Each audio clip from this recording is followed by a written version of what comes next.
TVET merupakan satu sistem pendidikan technical and vocational, di mana 20% kita hanya cuma di dalam kelas, kita dengar je cikgu-cikgu bebel-bebel tu.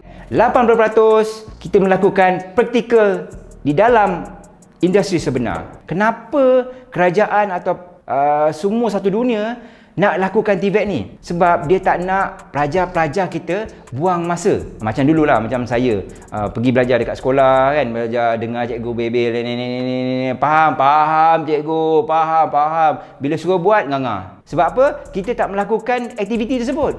Sekarang ni dia nak tukar. Dia nakkan pelajar kita atau penduduk kat dalam dunia ni lebih kemahiran. Sebab apa sekarang ni kalau kita dah ada kemahiran, orang kat luar sana dia akan ambil kita kerja. Ini kita pandai cakap je kan, tapi kita tak tahu nak buat kerja, payah juga. Sebagai contoh lah kan, saya sebagai seorang toke atau pemilik perniagaan, saya nak cari pekerja atau nak cari orang yang boleh membantu saya dalam perniagaan saya. Saya tak nak cari pelajar yang atau pekerja yang pandai cakap je. Toke ni atau pemilik perniagaan ni dia nak hire orang untuk menyelesaikan masalah mereka. Kerana itulah TVET ini diperlukan untuk melahirkan pelajar atau pekerja yang berkemahiran. Kemahiran tu penting tau untuk menjadi seorang pekerja atau manusia yang hebat.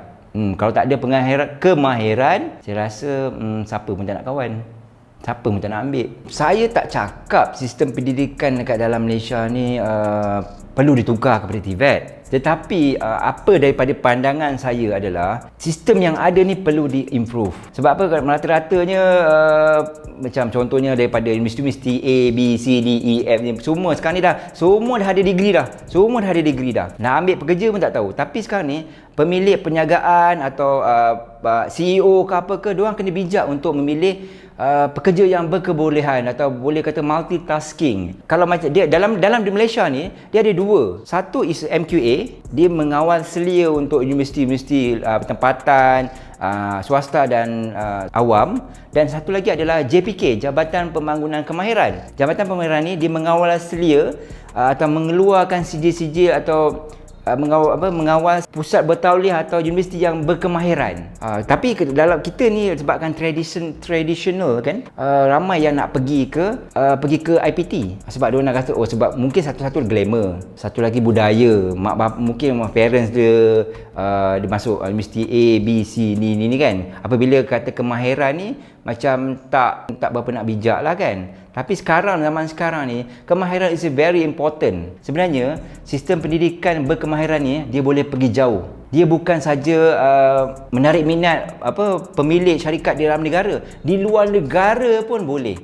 Sebagai contoh, saya ada kemahiran untuk buat buah bunga untuk reka dekorasi atau event ke apa ke. Even Mak Saleh dekat New York pun nak saya. Dia kata, "Kam, datanglah kerja dengan saya sanggup bayar berapa saja yang anda minta." Adik-adik kat luar sana fikirlah sikit. Boleh fikir yang mana yang lebih penting, mana lebih baik.